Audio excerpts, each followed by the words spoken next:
Chegamos agora ao extenso capítulo 21 de Josué, de 45 versículos, que vai tratar especificamente dos levitas. Já é interessante notar que não vai falar da distribuição para a tribo de Levi, vai falar dos levitas, por motivos que a gente vai ficar sabendo daqui a pouco. Mas é interessante porque depois que todas as tribos receberam o seu quinhão, né, as suas terras, os levitas não tinham terra, eles tinham cidades que foram concedidas a eles em cada tribo. Eles podiam, por exemplo, ter as suas propriedades, fazer negócios, mas eles não podiam vender seus campos, porque o campo pertencia ao território da tribo que eles tinham recebido. Então, os levitas eles não tiveram uma tribo, mas eles receberam 48 cidades no território de Israel, né? Mas antes de a gente chegar a essas cidades levitas, que estão todas aí descritas exaustivamente em Josué no capítulo 21, pensemos primeiro no indivíduo Levi, o patriarca, o filho de Jacó, o terceiro filho de Jacó.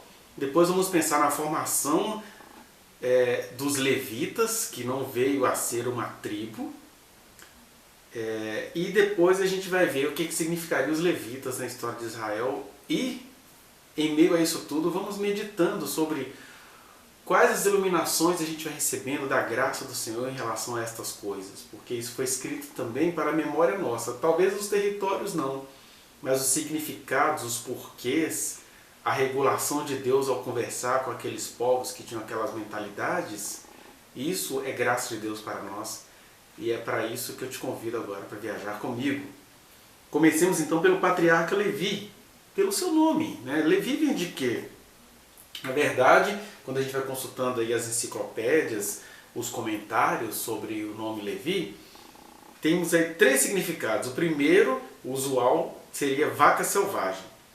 O segundo é aquele que é o devedor, que fez voto. E o terceiro é aquele que junta, né? Uma pessoa que nasceu para juntar. Quando você vai olhar na história do nascimento do Levi, em Gênesis no capítulo 30, era o terceiro filho que a Lia, a mulher rejeitada de Jacó, rejeitada no sentido de que Jacó gostava da Raquel, da irmã dela, mais nova, e a ela naquela aflição toda por dar filhos a um homem para ser benquista por ele, quando Levi nasce, ela vai exclamar lá em Gênesis 30, e agora vai se juntar mais ainda a mim, o meu marido, porque eu lhe dei 3 filhos. Então, quando você vai vendo o contexto no qual o bebê Levi recebeu o nome, esse significado que diz sobre unir, sobre juntar, seria o significado mais provável, né? Mas quando você vai vendo a vida e a história do Levi, o que foi acontecendo com a sua descendência, os 3 significados lhe cabem. Por exemplo, o primeiro significado de unir, já no seu nascimento. Depois, quando as tribos são espalhadas em Israel, o Levi também serve para ser ponte, né? Sacerdote, aquele que vai unir. Sacerdote, pontífice, é aquele que é ponte, que une, né? Um dos significados que Levi veio a assumir na sua descendência. A questão da vaca selvagem a gente vai ver precisamente no livro de Gênesis, quando Levi, junto com seu irmão Simeão, eles fazem aquela trama lá em Siquém, né? O amor. Tem até um outro vídeo aí na playlist que eu vou falar isso. Não vou comentar isso muito aqui não. Convido você a assistir o vídeo onde eu falo sobre a tribo de Simeão. Porque Levi, junto com Simeão, fizeram uma covardia com os habitantes de Siquém, porque Amor, que queria se casar com a Dinara, a irmãzinha deles, né? A irmã, eles fizeram uma vingança, fizeram os caras lá se circuncidarem, no meio da inflamação eles mataram uma cidade inteira porque um irmão fez um sexo com a irmã deles, o Amor fez um sexo com a irmã deles, na hora que eles achavam que não deveria. Você vê o nível do moralismo. E aí aquilo desperta muita indignação de Jacó, porque o Jacó e todo o seu clã ficaram a ver navios ali, né, naqueles povos, no meio daqueles povos. Imagina a inimizade que esses caras atraíram. Então, vaca selvagem, né, é aquele bicho bruto que não sabe a força que tem, mas que sabe atacar. Seria o outro significado de Levi. O outro terceiro significado que cabe perfeitamente na vida e na descendência do Levi é que ele se torna um devedor e aquele que faz voto. E o que a gente vai ver acontecendo com a tribo de Levi? Eles vão se tornando pessoas separadas para o trabalho na casa do Senhor, né? Os descendentes de Arão vão sendo sacerdotes e os 3 descendentes do Levi, que eram o Coate, o Gerson e o Merari, acabam formando 3 ofícios levíticos que a gente vai ver daqui a pouco. Mas antes de a gente chegar na tribo, Jacó, quando foi abençoar o seu filho Levi, lá em Gênesis 49, dos 5 ao 7, ele dá uma bênção muito pesada que vai mostrando um pouco a amargura do pai, e ele vai fazer as profecias dele, né? Junto com Simeão, ó, Levi e Simeão, estejam longe de mim vocês dois, vocês são ferozes, vocês são vacas selvagens. E no meio dessa profecia amargurada, ele também fala, vou espalhar vocês pela terra. Nós já vimos pela tribo de Simeão, que o Simeão foi sumindo do território de Israel, foi sendo absorvido ali por Judá e foi sumindo. E o Levi foi espalhado de outra maneira. Eles não tiveram lugar fixo, mas acabaram assumindo o cargo de sacerdotes, então eles ficaram ali espalhados em 48 cidades distribuídas nas 12 tribos de Israel. Digamos assim, 4 tribos para cada cidade em média, né? Porque 12 vezes 4, 48, eram 12 tribos, e aí eles tiveram mais ou menos 4 tribos em cada, 4 cidades em cada uma dessas 12 tribos, e aí dá 48, das quais 6 eram cidades de refúgio, conforme a gente viu no vídeo de ontem, no anterior, né? Aí a gente chega na bênção de Moisés. Moisés, que era da tribo de Levi, ele era um coatita, descendente de Coate, um dos filhos de Levi, ele já vai lá e dedica pelo menos 4 versos lá em Deuteronômio 33, vai do versículo 8 ao 12, e ele vai dar uma bênção para Levi totalmente diferente da de Jacó, mas ele faz uma coisa, né? Ele omite as bênçãos a Simeão, não fala nada sobre Simeão, e enfatiza Levi. E aí eu te convido também a assistir na playlist de Deuteronômio, vou deixar aí as descrições, onde eu vou falar sobre a questão dos levitas, o que seria um levita, né? Princípios eternos para os levitas, nesse sentido que Moisés dá ao termo. Então você assista aí, para a gente não ficar repetitivo aqui, né? Então a gente fica sabendo por meio do livro de Josué, capítulo 21, que os levitas eles recebem 48 cidades, né? Que vão ser, dessas 6 vão ser cidades de refúgio. Agora, como que essa tribo foi sendo, conforme a profecia de Jacó, foi sendo espalhada em Israel? A de Simeão foi pulverizada, sumiu. E a de Levi foi sendo espalhada, não tiveram campos, não tiveram propriedade, não tiveram uma tribo específica para eles. Nós temos aí então, primeiro, os levitas, a gente vai lá no livro de Números, do capítulo 1 ao 13, que você vai ter essas informações no livro de Números. Os levitas, eles acabaram assumindo o lugar de todos os primogênitos, porque naqueles tempos, né, as religiões, os deuses das demais religiões pediam sacrifícios dos primogênitos do sexo masculino. Daí você vai ver até em religiões incas, astecas, né, eles jogavam as crianças daqueles altares escada abaixo. Em Israel vai ter lá o Vale do Filho de Inom, que vai dar origem ao termo Geinom ou Geena, que veio a se tornar um símbolo do inferno, onde é cheio de ossadas de crianças sacrificadas. Os deuses pediam sacrifícios dos filhos primogênitos. Deus, ainda pegando a vibe dessas pessoas, vai falar com Israel, vai regular: olha, eu não quero que vocês matem seus primogênitos para mim. No lugar do primogênito, eu já peguei para mim os levitas, o pessoal da tribo de Levi. Então, nasceu da tribo de Levi, já era ocupante do lugar que seria dos primogênitos. Aí como é que o povo de Israel sacrificava os primogênitos? Eles teriam então que sustentar os levitas com seus dízimos e suas ofertas, Nós já vimos também em Deuteronômio que dízimos e ofertas não eram direcionados apenas aos levitas, mas eram também a eles, né? E aí, vamos supor que tivesse num lugar 2.000 primogênitos e apenas 1.800 levitas. Então esses 200 primogênitos a mais, eles eram resgatados com um valor semelhante a 20 moedas de prata. Aí o que tem esse valor? Esse valor foi o mesmo valor com o qual José foi vendido pelos seus irmãos aos escravos, como escravo para os ismaelitas que passavam no deserto. Eles venderam José como escravo para o Egito a 20 moedas de prata. Então, por cada filho desse, que era a mais do que o número de levitas, eles tinham que, além dos dízimos de oferta, darem 20 ciclos de prata como resgate. Isso tudo a gente vai ver no livro de Números, no capítulo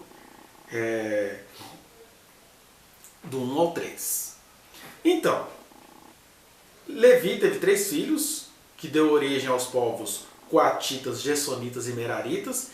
Os povos coatitas a gente os subdivide em 2, que temos os coatitas descendentes de Arão. Todo mundo em Israel que descendia de Arão automaticamente ia ser sacerdote. Criou-se ali então uma espécie de dinastia sacerdotal a partir de Arão, já no deserto, né?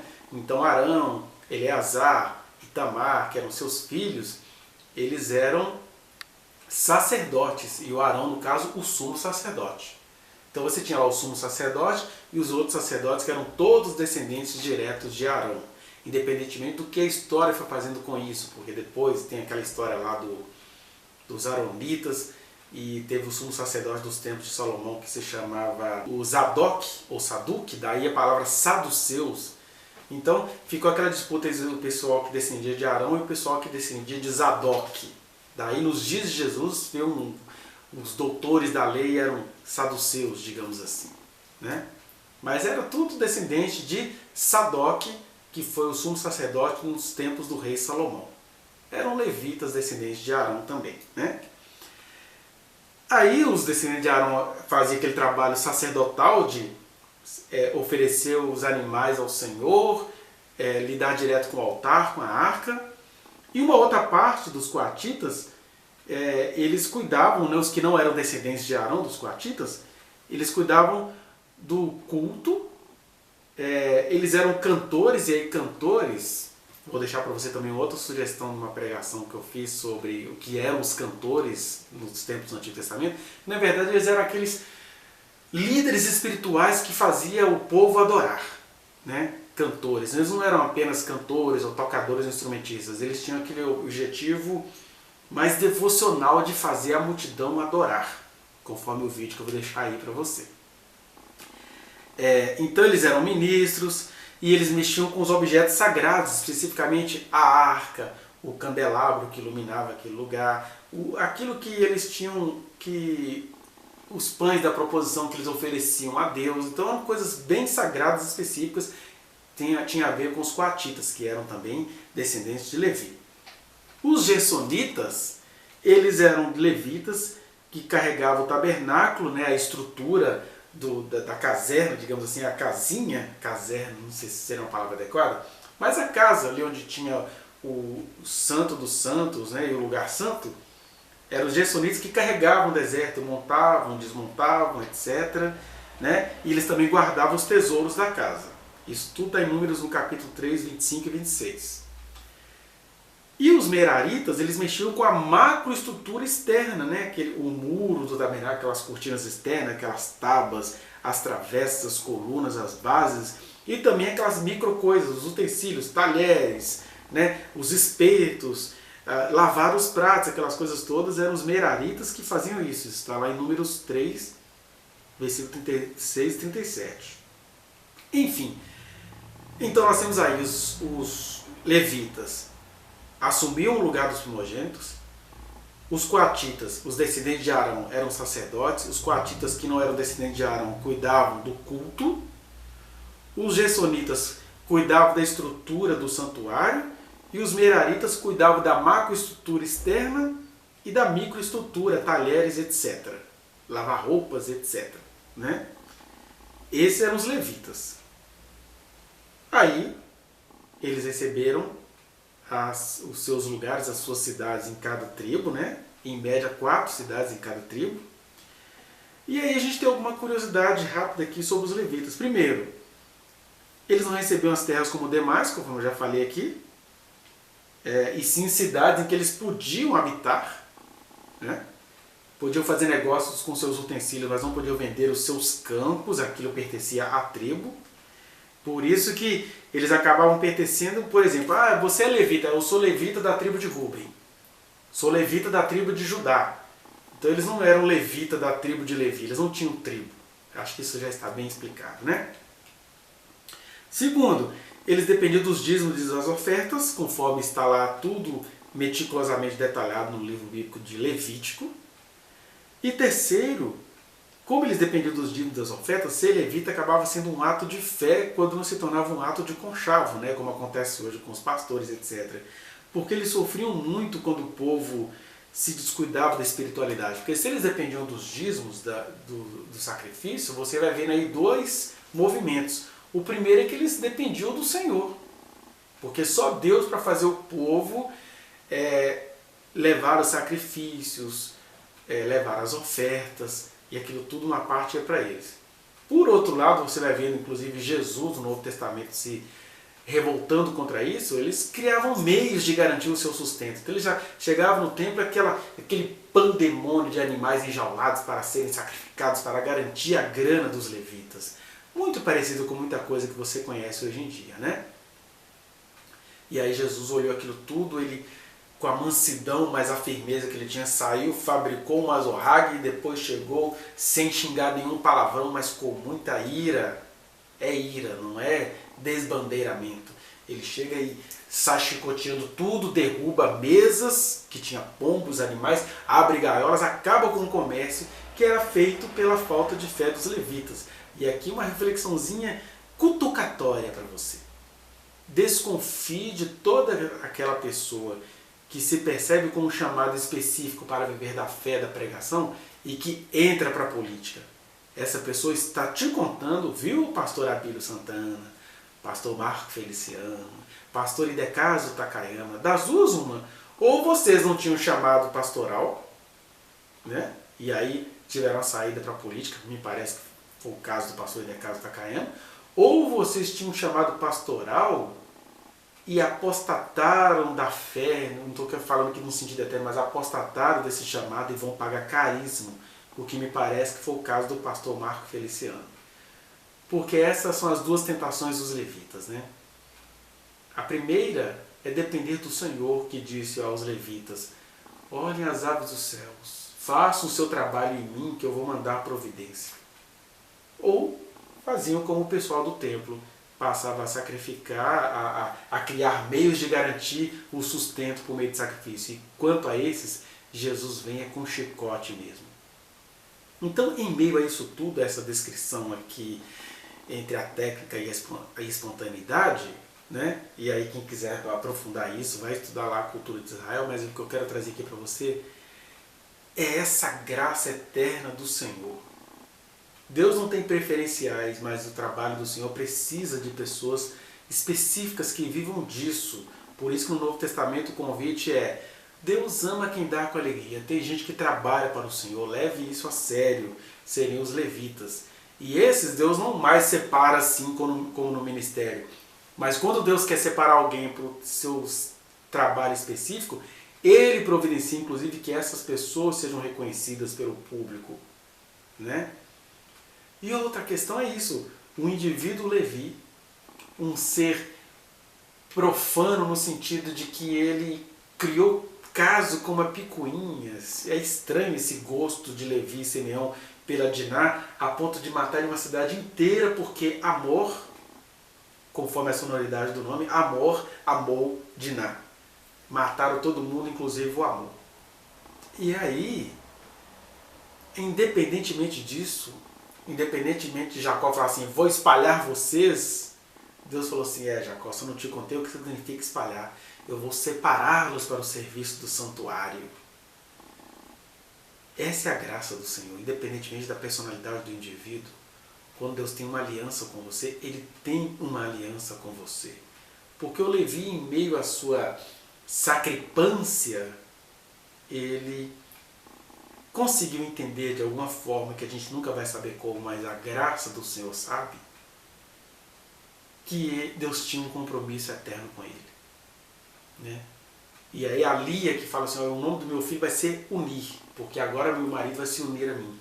Ela mal sabia que o filho Levi tinha um destino de se tornar pontífices, de ser ponte entre uma pessoa e outra.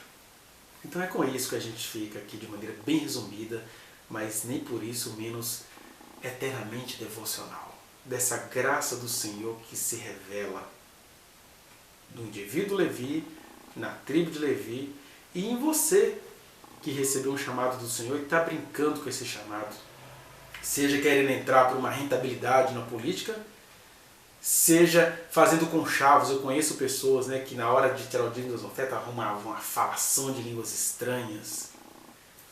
Cuidado, porque se você tem um chamado do Senhor mesmo, o mesmo Jesus que tacou chicote nessa cultura aqui na terra, vai te pegar, porque Ele é amorosamente justo e Ele vai cobrar caro daquele a quem Ele chamou e deu sinais, e Deus deu cuidados e te prometeu cuidar de você como Ele cuida das aves do céu, e você agora está querendo fazer fortuna. Você não tem herança, a sua herança é o Senhor. É o Senhor que vai botar fé no coração dos outros para te sustentar, que você faça esse trabalho fiel. É isso que a gente aprende com os levitas que não tiveram uma tribo no meio do povo de Israel. Que o Senhor te abençoe.